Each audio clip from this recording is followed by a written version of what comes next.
السلام عليكم ورحمة الله.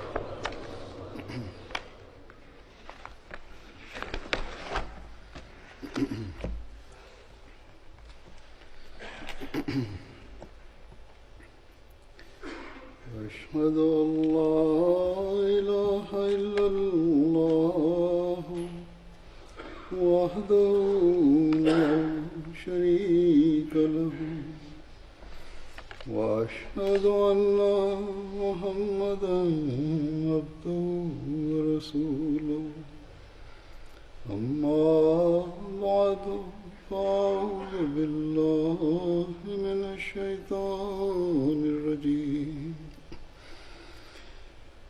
بسم الله الرحمن الرحيم الحمد لله رب العالمين الرحمن الرحيم مالك يوم الدين إياك نعبد وإياك نستعين اهدنا الصراط المستقيم صراط الذين أنعمت عليهم غير المغضوب عليهم ولا الضالين.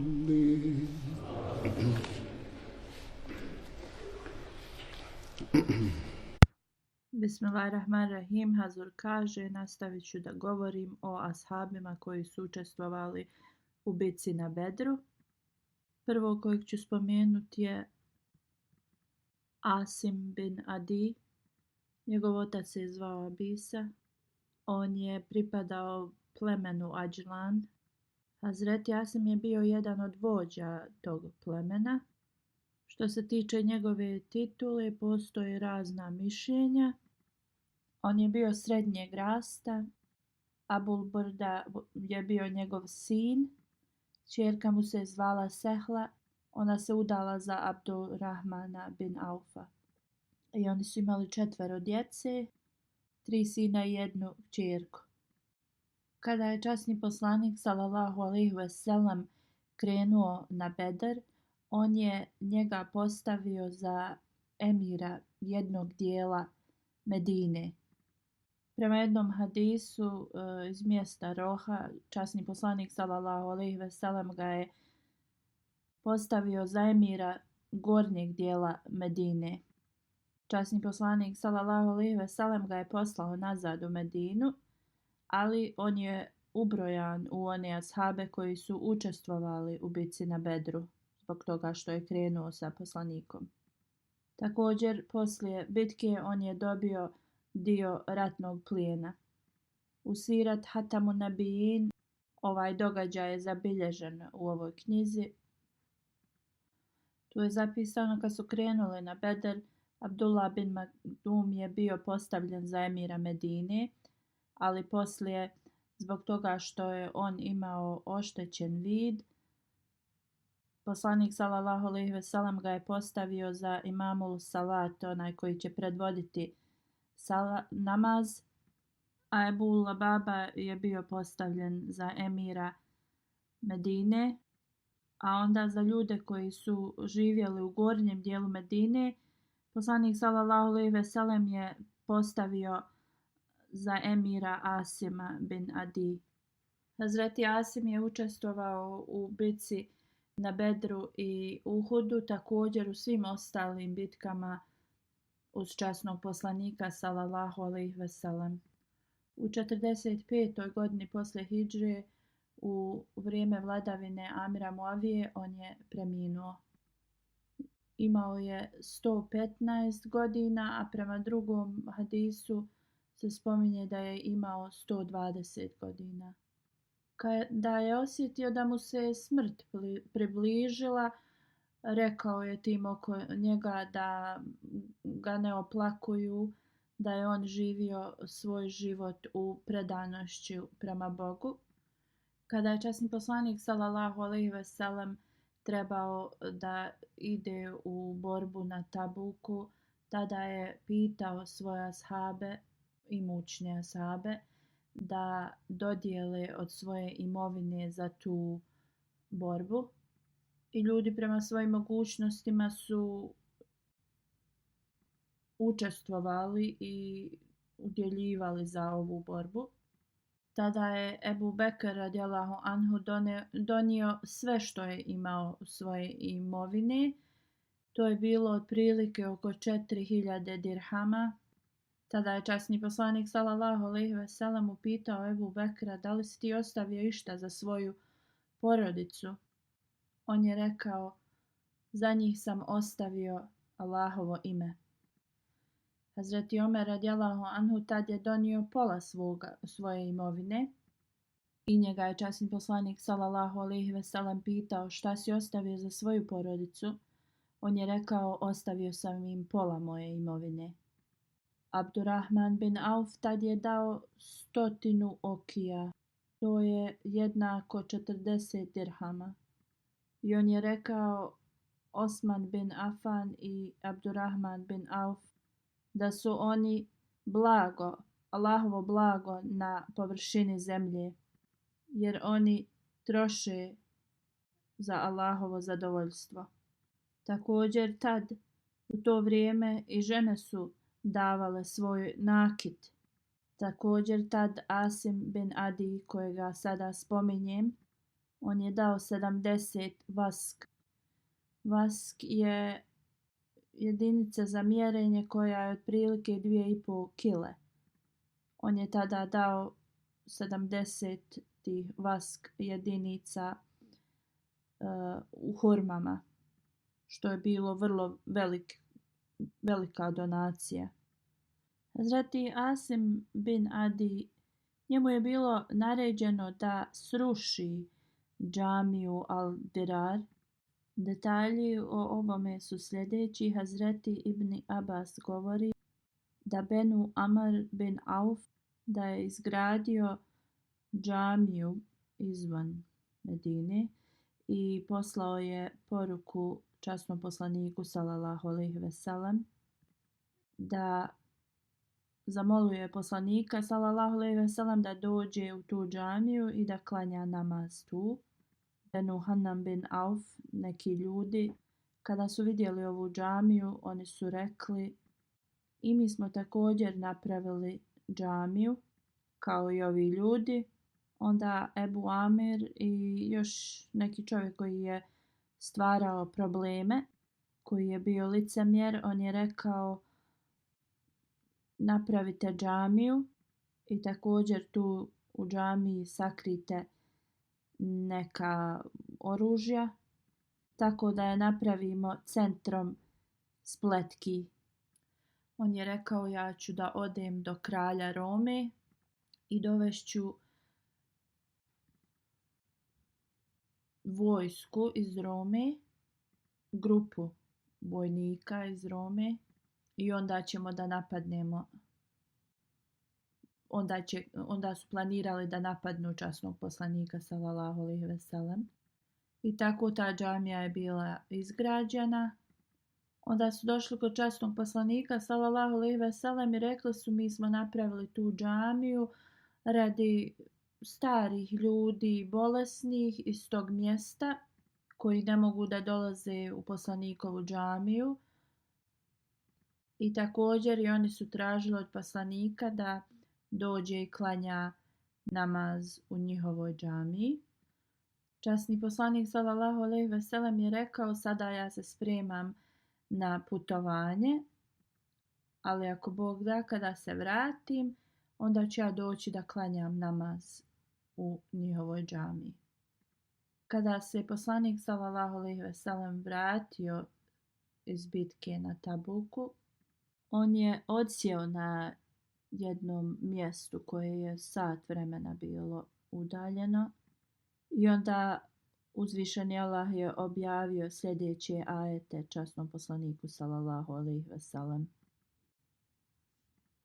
وَالَّذِينَ اتَّخَذُوا مَسْجِدًا ضِرَارًا وكفرا وتفريقا بين المؤمنين وإرصادا لمن حارب الله ورسوله من قبل وليحلفن إن أردنا إلا الحسنى والله يشهد إنهم لكاذبون.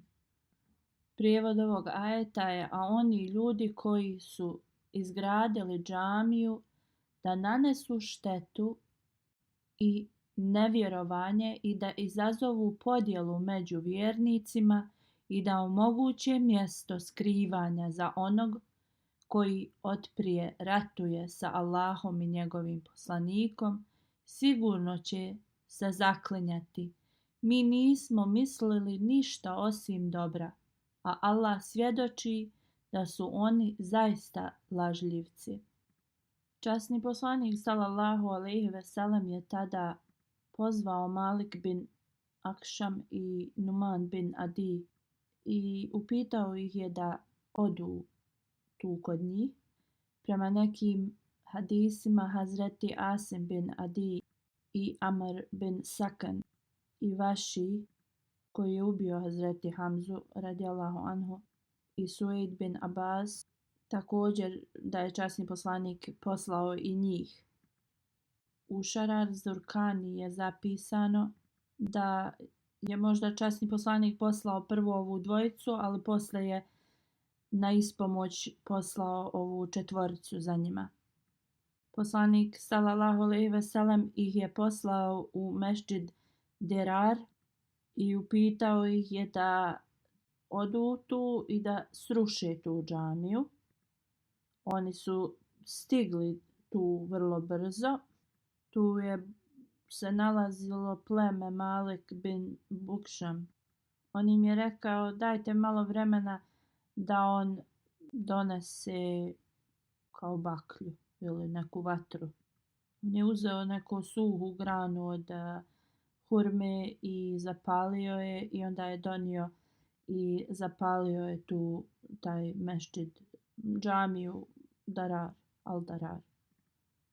Kada je džamija zapaljena, oni su pobjegli odatle s tog mjesta i kada se časni poslanik sallallahu alejhi ve sellem vratio u Medinu, on je želio da da ovo mjesto Asimu bin Adiju da napravi tu kuću za sebe. Asim bin Adi je rekao da on ne želi to mjesto jer uzvišeni Allah je u vezi tog mjesta u Kur'anu rekao u negativnom tom smislu i on ne želi tu da se nastani, i onda je to mjesto dato drugom ashabu koji u to vrijeme nije imao nikakve imovine, bio je beskućnik.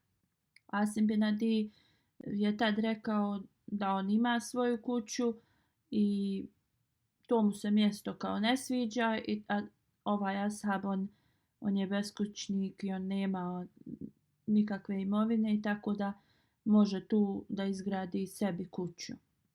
Onda je poslanik sallallahu alejhi ve sellem dao tu zemlju Sabitu bin Akramu da izgradi sebi kuću. Prema Ibn Isaku, ljudi koji su izgradili tu džamiju al-Darar, on je spomenuo njihova imena: Ibad bin Huneid, Džarija bin Amir, Mutama Zaid bin Džarija, Tufail bin Haris, Jahsel Usman. Ovo su bila imena tih ljudi. Abu Amir, njegovo ime je zabilježeno kao Fater, i ovi njegovi drugovi su bili svi s njim. Hazreti Mesih Maud, kada je jednom otišao u Delhi, vidio je jednu prelijepu džamiju, ali tada je rekao: ljepota džamije se ne mjeri njenom izgradnjom i izgledom. Ljepota je u onim predanim vjernicima koji dolaze tu da obožavaju svoga gospodara. On je rekao, postoji toliko džamija koje su napuštene. Džamija poslanika sallallahu alejhi ve sellem je bila vrlo mala. Krov je bio grane od drveta od hurme. Ta džamija je prokišnjavala ako bi kiša padala, ali ljepota džamije je u onim vjernicima koji dolaze tu da se mole. Ovo svjetski ljudi su izgradili tu džamiju, ali je bila srušena prema poslanikovim naređenju. Ona se zvala Mesdžid Dirar. To je džamija koja je predstavljala je opasnost ljudima. A što se tiče u vezi izgradnje džamija, jedini nijet i svrha tih džamija bi trebala da bude za bogobojaznost. Da se tu obožava uzvišeni Allah. Mnogi muslimani izgrađuju prelijepe džamije i žele da u njih što više ljudi može da stane. One su ogromne, ali dolaskom obećanog Mesija alejselama treba i oni su obratili pažnju koja je svrha izgradnje džamije. Sada mi možemo da vidimo i u Pakistanu mnoge džamije, ali te džamije ne posjeduju bogobojaznost, ti ljudi koji ih izgrađuju. To naređenje uzvišenog Allaha da se Mesdžid Dirar sruši, časni poslanik sallallahu alejhi ve sellem je poslije objasnio to. On je rekao da prava džamija je ta koja je započeta sa bogobojaznošću.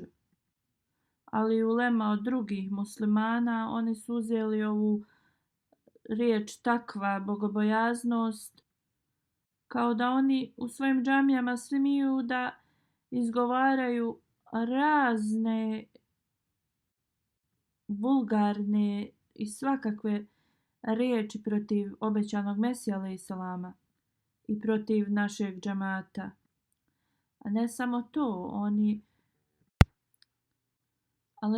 to, oni također imaju neslogu između sebe. Nekad počnu ljuda koji su prisutni u džamiji i ispadne neka svađa jednih između drugih, i to u džamiji u Božjoj kući. Ovo nam govori da takva bogobojaznost tu je u velikom nedostatku i u njihovim džamijama pravi status i svrha džamije nije na nivou. Njihova djela, mi Ahmedi muslimani, mi trebamo da izvučemo pouku iz njihovih loših djela. I mi trebamo da damo sve od sebe da naše džamije su te džamije započete i pune bogobojaznosti. I prema toj bogobojaznosti mi trebamo da posjećujemo i punimo naše džamije. I ovo je realnost i dok gotovo budemo radili, nastavit ćemo da vidimo i dobivamo blagoslove uzvišenog Allaha. Hazreti Halifatul Mesih I na jednom mjestu on komentariše u vezi ovog Amira koji je bio kršćanin i koji je rekao da časni poslanik sallallahu alejhi ve sellem treba da dođe u tu džamiju i da klanja namaz. I također drugi muslimani će doći u tu džamiju i tako da će da postignu da podijele muslimane, da stvori neslogu među njima. I tada je taj Amir rekao da je sanjao da je vidio časnog poslanika sallallahu alejhi ve sellem kao da će časni poslanik neuzubillah nedollah biti odbijen od ljudi, odbačen kao časni poslanik sallallahu alejhi ve sellem je rekao da to je ispravan je to san, samo što je to bilo njegovo stanje. On samo nije spomenuo ime ko će kao da odbaci poslanika. Halifatul Mesih prvi dalje govori, ovo je bio razlog zašto ga nije spomenuo otvoreno, da kogod u budućnosti bude radio ovako nešto, njegov kraj će da bude sličan ovome. A mi sada vidimo šta se dešava ovim oponentima naše zajednice i kakav je njihov kraj. Sljedeći ashab kojeg ću spomenuti je Amar bin Auf. Njegovo ime se također spominje kao Umeir. Njegov otac se zvao Auf. Hazreti Amar, njegova titula je Abu Amar. Rođen je u Meki. Ibn Sad govori da je on bio porijeklom iz Jemena. Historičari su spomenuli i također drugi eksperti u vezi knjiga o hadisima su spomenuli da u vezi njegovog imena postoje različita mišljenja ovih učenjaka. Imam Buhari, Ibn Isak, Ibn Sad, Abdul Ward, Alama ibn Asir. Oni spominju da je njegovo ime Amr, Ibn Hisham, Muhammed bin Umar i drugi spominju njegovo ime kao Umeir. Alama Badruddin i Alama ibn Hajar Skalani, oni su oba dvojica komentatori Buharijeve zbirke hadisa. Prema njima Amar bin Auf i Umeir bin Auf je dva različita imena, ali se govori o istoj osobi. U Buhariju je zabilježeno da Amar bin Auf Ensari je bio iz plemena Kurejš, dok drugi to govore da nije ispravno. Badruddin Eni, on je komentator Buharija. On objašnjava ovo da je Amar bin Auf je bio iz ensarijskog Hazrađ plemena i da je on boravio u Mekki, tako da on je bio Ensarija, ali zato što se odselio ponovo u Medinu da je bio i muhadžir. Hazreti Amar bin Auf je primio islam u ranim danima. On se preselio iz Mekije u Medinu. U Kuba je boravio u kući od Kulsum. Učestvovao je u bici na Bedru, Uhudu, Hendeku i svim ostalim bitkama uz časnog poslanika sallallahu alejhi ve sellem. On je preminuo u toku hilafeta Hazreti Omera radijallahu anhu i Hazreti Omer mu je klanjao dženazu. Osman bin Adi je sljedeći ashab kojeg ću spomenuti. On je Ensarija. Kasim bin Adi je bio njegov brat. On je učestvovao na Bejti Akba sa 70 Ensarija. Prije prelaska na islam on je radio kaligrafiju, što je prije islama bila vrlo rijetka profesija. Učestvovao je u svim bitkama uz časnog poslanika sallallahu alejhi ve sellem. Hazreti Zaid bin Hatab, kad se je preselio u Medinu, časni poslanik sallallahu alejhi ve sellem je uspostavio bratstvo između Auf i Amad. Kaže, kada je časni poslanik sallallahu alejhi ve sellem preminuo, rekao sam Ebu Bekru radijallahu anhu, hajmo kod naše braće Ensarija. Dvojica ashaba su nas dočekali, oni su bili učesnici sa bitke na Bedru. Ja sam upitao Urvu bin Zubeira, prijevod u ovom dijelu nije baš jasan, ali on kaže ovo prenosi Hazreti Omer radijallahu anhu ovaj hadis, a u drugom hadisu Hazreti Ibni Abbas prenosi da je on podučavao Kur'an, ovaj ashab o kojem se govori mnogim muhadžirima. Abdurrahman bin Auf je bio jedan od njih koji je podučavao u Kur'anu. Jednom sam bio u kući koja se nalazila na Mini, mjesto Mina, i tu je bio Omer bin Hatab, a ovo je zadnji hadž koji je Hazreti Omer radijallahu anhu obavio. Kada je Abdurrahman bin Auf došao, volio bi da si vidio ovu osobu koja je došla danas kod Hazreti Amirul Mu'minin i rekao: o Amirul Mu'minin, da li znaš da je ta osoba rekla da ja ću raditi bejat u ruci Hazreti Omera, a ako on kaže uradit ću bejat u ruci druge osobe, i da je rekao tako mi Boga bejat u ruci Hazreti Ebu Bekra je urađen kao u velikoj žurbi.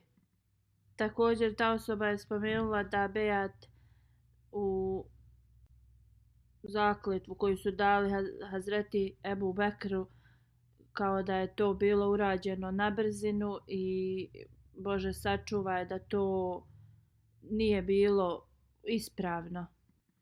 I tako da je Ebu Bekr radijallahu anhu kao njegov hilafet da je započeo.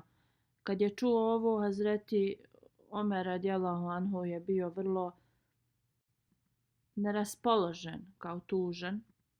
Hazreti Omer radijallahu anhu, on je rekao da će on to u toku hadža da razjasni ljudima i da odgovori na ove optužbe i ovakvo mišljenje, ali onda Abdurrahman bin Auf i drugi su ga savjetovali da je to vrijeme hadža i ljudi od svakle dolaze i da možda neki neće to shvatiti i razumiti i da je bolje da se ovome obrati i posveti poslije hadža kada se vrati u Medinu.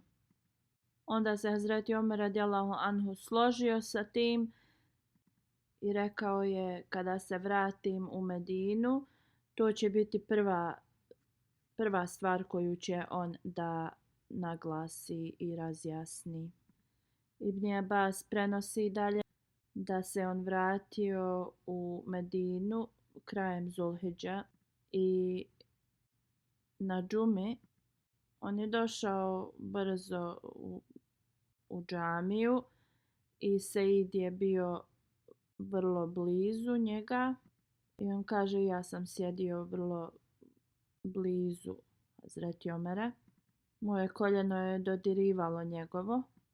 I kada sam vidio da Hazreti Omer radijallahu anhu dolazi, ja sam rekao Seidu bin Hatabu da on će danas nešto da nam kaže.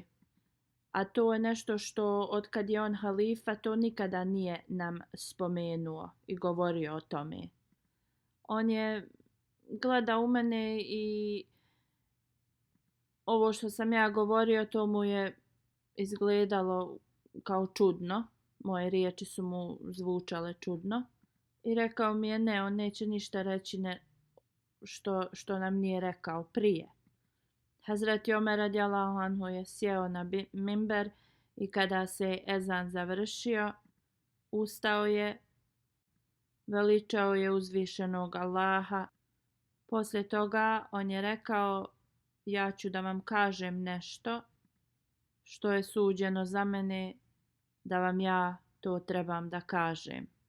Rekao je: ja ne znam da li će to biti blizu moje smrti, ali gdje god Kamila me odvede, odite tu i ovo što ću vam reći predstavite ljudima na ispravan način, a oni koji se boje da neće razumjeti ovu moju poruku i da je nisu shvatili kako treba, onda ja ne dajem dozvolu nikome da govori o ovome i o meni lažno. Nemojte da me pogrešno citirate. Onda je rekao da je uzvišeni Allah poslao časnog poslanika sallallahu alejhi ve sellem sa istinom i sva šerijatska naređenja su bila objavljena njemu. I onda dugačak dio u vezi šeitana je spomenuo, koji Hazur kaže ja neću spomenuti sad. Onda je rekao, slušajte, časni poslanik sallallahu alejhi ve sellem je rekao da ne smijete i u vezi njega da preveličavate, hvaleći ga, kao što su ljudi to uradili u vezi Hazreti Isa alejhi salama. Trebate da kažete da je on bio Božja sluga. Ovo recite u vezi mene. Znači recite da sam bio Allahov sluga, a Hazreti Omer radijallahu anhu je rekao, ja sam saznao da neki od vas govore da je hilafet Ebu Bekra započet na vrlo brz način, ali ja vam govorim, ako Omer umre, nemojte govoriti da ćete uzeti bejat u bilo koga poslije mene. Onda je govorio o događaju u vezi Hazreti Ebu Bekra kad je postao halifa i rekao je niko ne treba da sumnja da je Hazreti Ebu Bekr dobio hilafet iz neke žurbe ili neke spletke ili iz svađe. On je rekao, iako nije bilo vrlo jednostavno da izabere se halifa, uzvišeni Allah je spasio muslimane. Bilo je i napeto i brzo, ali iz toga Allah je sačuvao muslimane i nije dozvolio da se razdor desi. Hazreti Ebu Bekr je bio takva osoba koja je bila primjer. Ovdje u ovom hadisu se spominju mnogi detalji ove hudbe, ali ja neću spomenuti sve te detalje zbog ograničenog vremena. On je dalje rekao, bejat koji se desi bez dogovora s muslimanima, ne treba da se takav bejat uzima, što je značilo da je ovaj bejat se desio poslije konsultacije muslimana jedni sa drugima. Onaj koji proglasi bejat bez te konsultacije s drugim muslimanima, ne pridružujte se tome bejatu. Onda je Hazreti Omer radijallahu anhu spomenuo i rekao, kada je časni poslanik sallallahu alejhi ve sellem preminuo, Ensarije su se bili okrenuli protiv nas i svi mi sa Kifa benu Sajda, mi smo se tu skupili, Zubeir i drugi ljudi. Tada su svi muhadžiri došli kod Ebu Bekra radijallahu anhu i rekli su, o Ebu Bekr, dozvoli nam da idemo kod naše braće Ensarija i da im kažemo šta ovi ljudi iz Ensarija govore. I kada smo prišli blizu njih, dvojica ljudi od Ensarija su nas dočekali i prema prvom hadisu koji sam spomenuo, ovo su bila dva bogobojazna muslimana. Jedan je bio Man bin Nabi Adi. Ensarije se složile u vezi jedne stvari i ovi ljudi su to njima prenijeli i onda su pitali, o muhadžeri, gdje vi želite da idete? Oni su rekli, mi želimo da se sastanemo sa svojom braćom Ensarijama. Oni su rekli, nemojte ići tamo, kakav god sporazum i dogovor želite da radite, to uradite jedni s drugima, ali nemojte ići tamo. Hazreti Omer radijallahu anhu je rekao, tako mi Allaha, mi definitivno idemo kod ovih ljudi, i krenuli smo da idemo kod njih. I u Benu Saidetu je bilo mjesto gdje smo se mi sakupili i sastali se. Tu Hazreti Ebu Bekr, Hazreti Omer i drugi ensarije tu su se skupili i Hazur kaže postoji dugačak opis njihove diskusije i to je u vezi postavljanja Ebu Bekra za halifu. Postoji dug detalj i neke detalje iz ovoga Hazreti Muslim Maud radijallahu anhu je spomenuo. Sakifa, Benu Saida, ensarije su sjedile tu spominjajući ovaj događaj. Muslim Maud kaže: poslije smrti Rasulullah sallallahu alejhi ve sellem bile su 3 grupe ashaba. Jedna grupa je bila od mišljenja da islamski sistem se uspostavi, ali to uprava treba da bude od člana porodice časnog poslanika sallallahu alejhi ve sellem, kao da oni su jedini koji mogu da razume i shvate ovo. Oni su mislili da ako je neko iz različite porodice postavljen za halifu, onda da ljudi neće da prihvate tu osobu i da prate upute i da to neće biti od pomoći instituciji hilafeta. I to je značilo da neko od njegove djece ili njegov zet budu postavljeni za halifu. Hazreti Muslim Maud kaže da ako je neko bio postavljen iz njegove porodice zato što su ljudi znali da i bili poslušni toj njegovoj porodici, tako da će nastaviti i da budu poslušni tom članu porodice.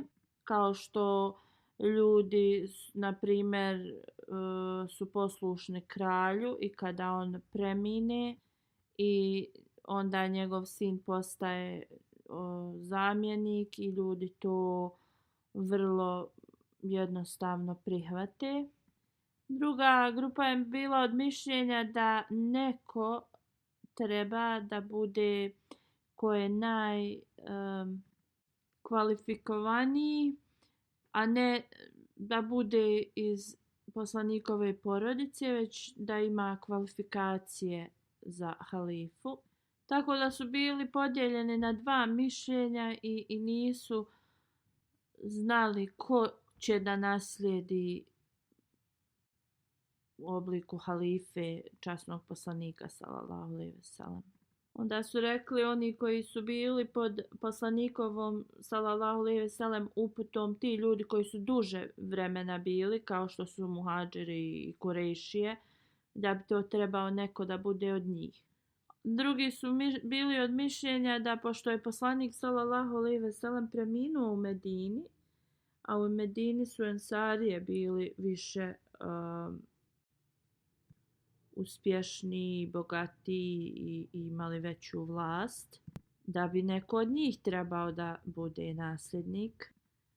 I onda sad su imali drugo mišljenje da bude između muhadžira ili ensarija. Ensarije su mislili da je poslanik sallallahu alejhi ve sellem proveo više vremena tu pod tim islamskim sistemom u Medini i da je to pripadalo njima.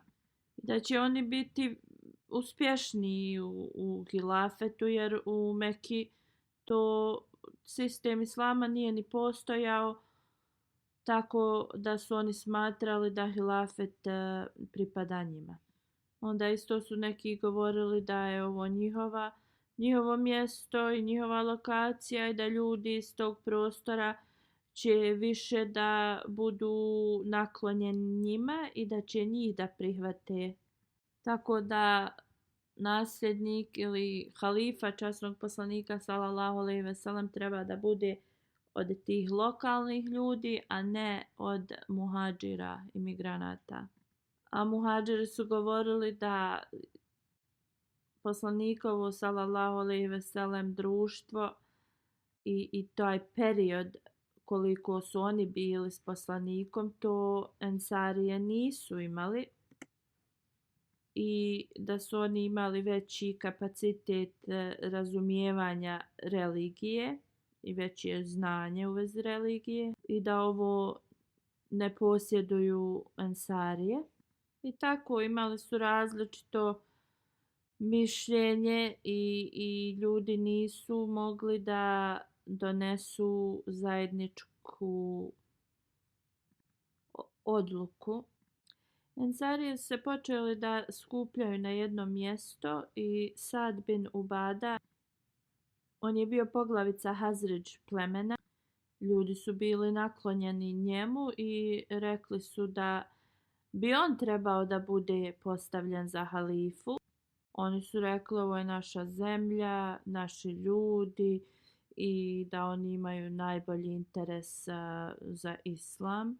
I mislili su da Sad bin Ubada će da bude najbolji prijedlog za halifu.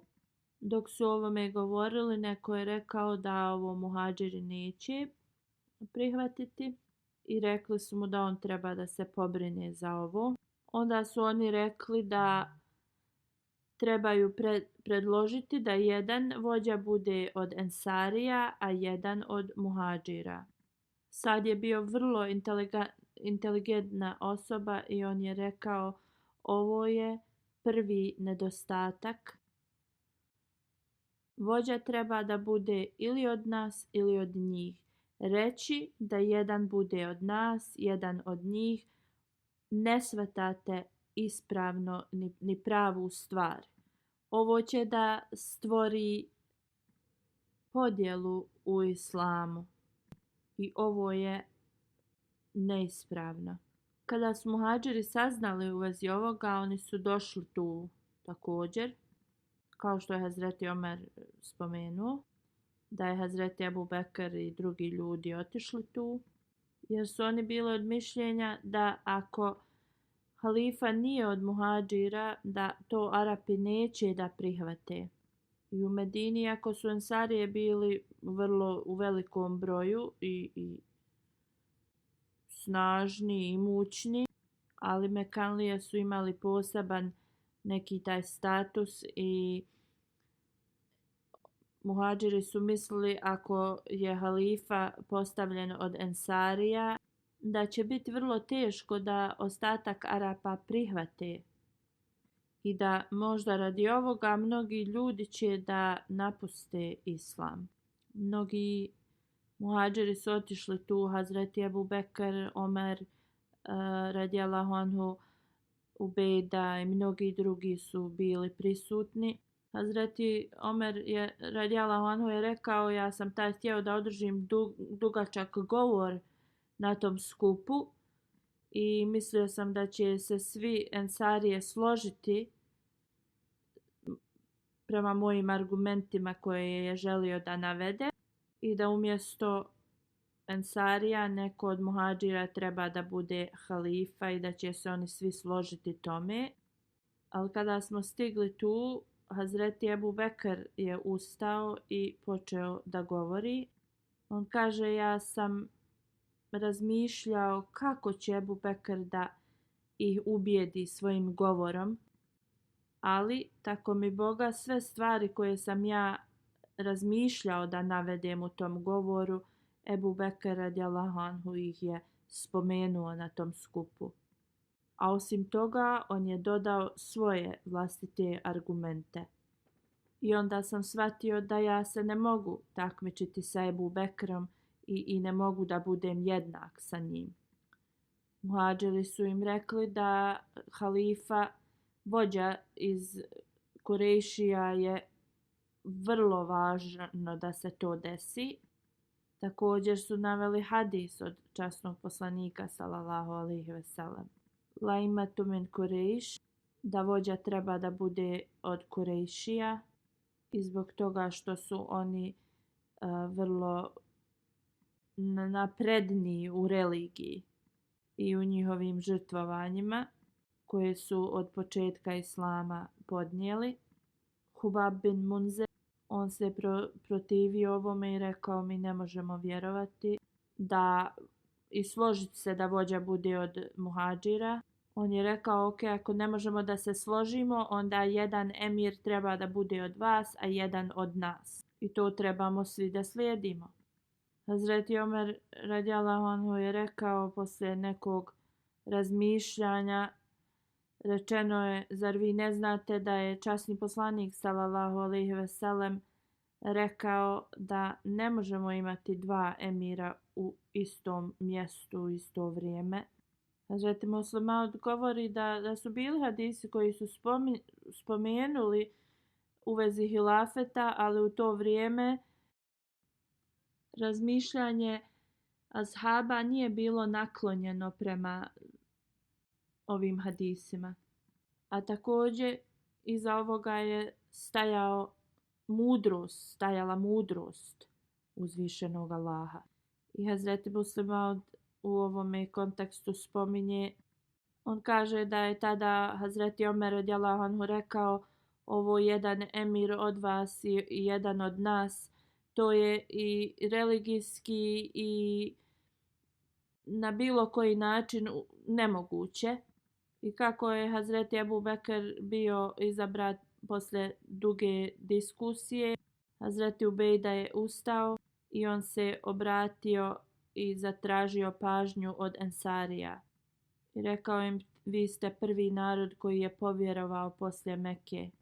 I sad poslije smrti časnog poslanika sallallahu alejhi ve sellem, vi ne trebate da budete ljudi, narod koji će prvi da poslije poslanika sallallahu alejhi ve sellem ne poslušate njegove naređenja. I njegov govor je toliko ostavio dojam na sve. Bešir bin Sadek Hazređi je ustao i rekao svom narodu da ovi ljudi govore ispravno. Mi smo dali pomoć časnom poslaniku sallallahu alejhi ve sellem i ta pomoć nije bila ni radi kakvog ovosvjetske dobrobiti ili svrhe. Mi to nismo uradili da bi dobili nekako vođstvo.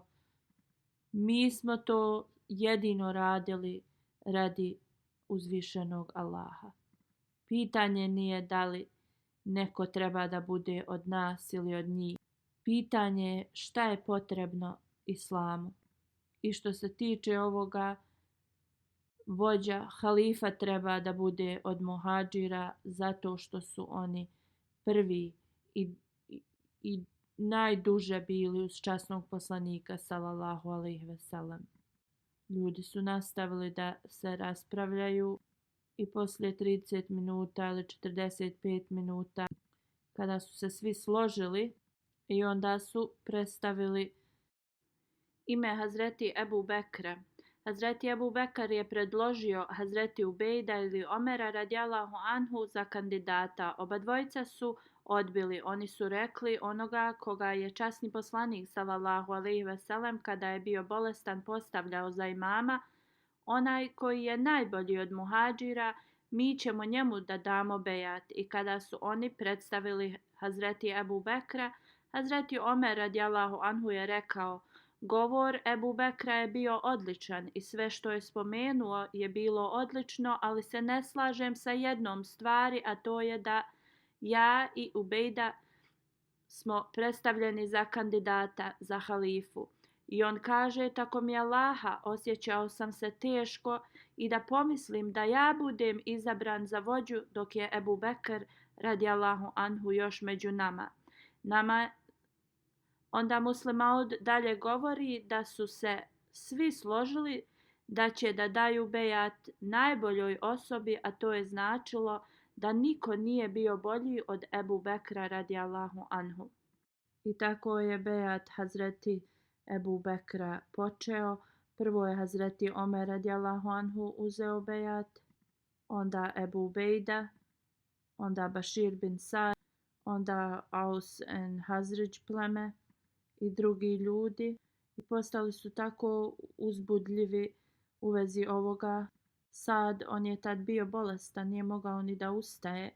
On je žurno došao kod Ebu Bekra radijallahu anhu. Također sin od Hazreti Sada je uzeo bejat. Hazreti Ali je dao bejat, neki kažu nakon 3 dana, dok u nekom drugom hadisu se prenosi da je bilo poslije 6 mjeseci. I kada je došao kod Ebu Bekra, izvinuo mu se i rekao da nije mogao da da bejat prije zbog toga što je Hazreti Fatima radijallahu anha bila bolesna. Hazreti Urva bin Hubeir prenosi da su mnogi, kada je poslanik sallallahu alejhi ve sellem preminuo, mnogi su plakali i željeli su da su oni umrli prije njega.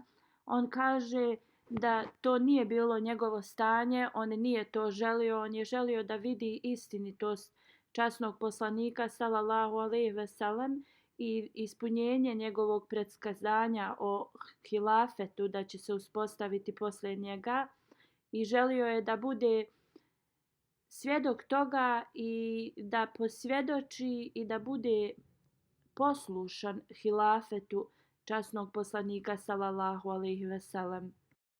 Halid bin Walid i ashab po imenu Manan, kojem je časni poslanik sallallahu alejhi ve sellem uspostavio bratstvo kada je došao u Medinu sa nekim ensarijom, i obadvojica su njih postali šehidi u bitci Jamama. Oni su bili poslati da zaustave licemjere u njihovim spletkama. Hazur kaže da uzvišeni Allah podari svima da shvate i razume hilafet Ebu Bekra radijallahu anhu i da nas privuče bliže vezi hilafeta. Amin.